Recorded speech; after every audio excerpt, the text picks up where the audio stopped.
You've got it all wrong. FAQs are frequently asked questions, but they shouldn't be frequently asked.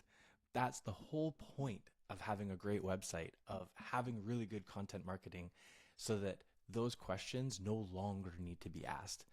But this is one of those great examples of customer expectations, and you definitely have them listed on your site. All right. My name is Chris Milton. I run a marketing agency that deals with stuff just like this when we're planning content for the websites that we design and develop, as well as for the content marketing strategies that we run on a regular basis. And this is one of the biggest misunderstandings. Frequently asked questions are not designed to actually air out your dirty laundry and show the entire world that these are things that people are asking. No, not at all. These are specifically and strategically developed questions that you want to be able to ask so you can move people along in the funnel or get them to a point that you really want them to be in their customer journey. So in this case, I would say frequently asked questions are sometimes planted, sometimes there's a lot of truth to them, and sometimes they were frequently asked before they turned into more content. So here's what you should do about it. When you start mapping this out with your team as thinking about what can become more efficient in your business, not just on your website, in your business, think about the places where there are hiccups. And the hiccups are because people, instead of streamlining their way through interacting with your business, they stop and they email, or they stop and they pick up the phone, or they stop and they chat with your online agent. The problem with this is that it could have been solved ahead of time because somebody on your team already knew the answers. It just wasn't readily available for the customer to find or the prospect to find.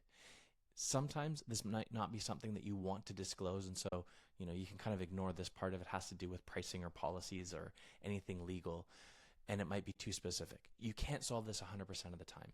If somebody wants a custom quote because they're asking about a renovation or building custom software, of course, that's not something that you're probably going to have as a do-it-yourself building tool for them to figure out a quote, because there's going to be more nuances and questions that you have to ask and expectations that need to be set, because not every customer really understands what goes into all of these things behind the scenes.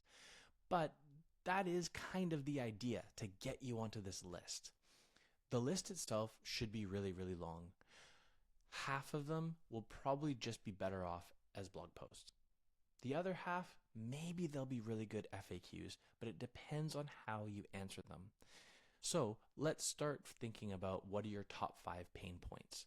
Now, these pain points could be things that are really hindering a sales process or really hindering loyalty, or it could just be a really costly thing for you to deal with. If there's multiple quotes that need to be done, or somebody who is in the queue and then that ends up in a 5, 10 minute, 30-minute call with one of your agents to figure out what the problem is, those are things that you need to address with content.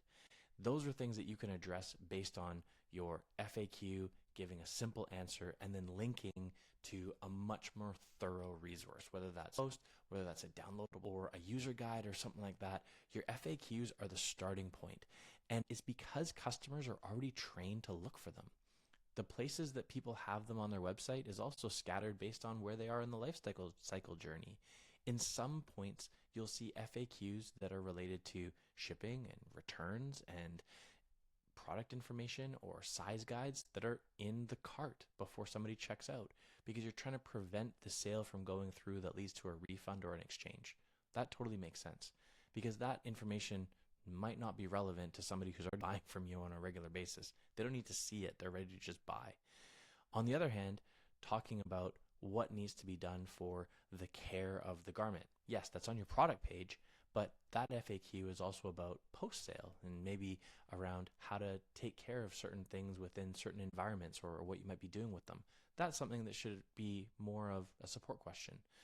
Finding where those things are relevant is just a simple way to categorize those questions as you're working through your list.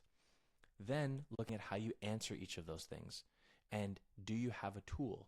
Because sometimes an FAQ might be the right way for you to get to the tool, like the instruction manual. That's totally fine. That's a great way to be able to have a little support funnel that's built in through your FAQs.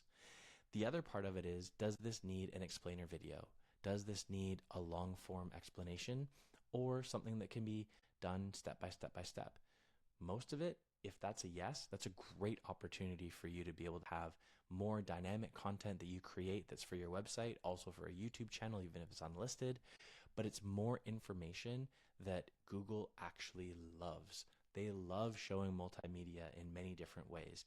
They want to be able to have a dynamic search result when someone's asking for an answer, and it can actually be a way that you can win new customers. So let's stick with that clothing example. I've seen a merino wool company who actually gained more new customers by showing washing instructions for their merino wool sweater. They're a brand. They sell this. But guess who is looking it up? Their customers, but also a lot of their competitors' products. Because their competitors didn't invest the time into making a care guide for these merino sweaters, they won. They ended up picking up so much new business because the customers suddenly had the confidence to say, oh, these people must be the leaders in the industry. Newsflash, they were not. They were the newest kid on the block. But they ended up picking a ton of new customers because they had this approach of being able to care for a garment that's supposed to last for a long time. And it won. Now, this is the same type of story I've heard in the plumbing space and in appliance repair.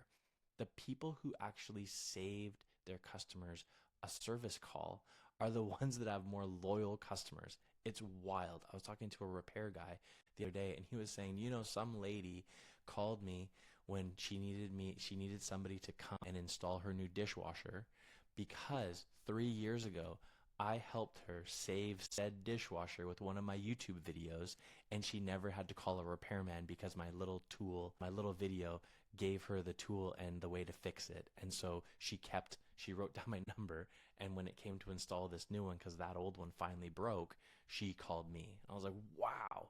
Now, for all of you out there that are saying, I'm not an appliance repairman, I totally get it. And for all of you out there that are saying, that is a long way to wait for a new customer, I totally get it. That's why we talked about the being pain points in your business. This is not designed to be a sales funnel. That's just one of those happy accidents that comes along with it. So starting to kind of recap this, your FAQs are not designed to be frequently asked.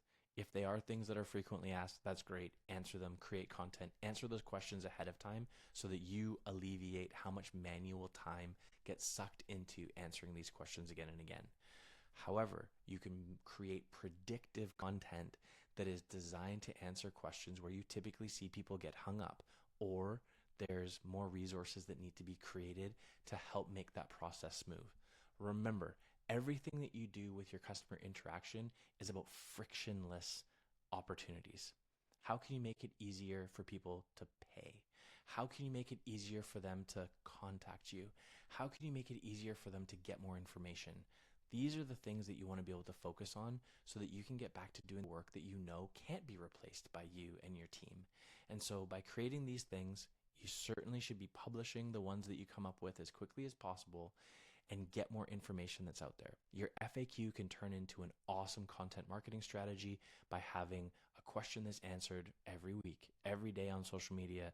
Even if it's just a live video that you're doing, you can make that happen really easily, and it will go so much farther for how much goodwill you can have with your customers, how your brand can become really impressive, and you can be more of an authority in your space.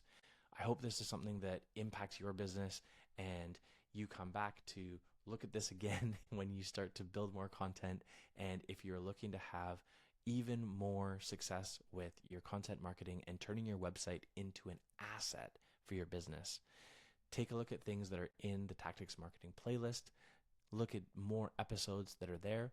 And you can even take a look at our course that you can find at thecontentmachine.ca. All of this stuff will be linked below for you to check out. And if you have a question that you want answered in a video like this, there's also a link down there for you to fire away, ask more questions, and you can hear it from me.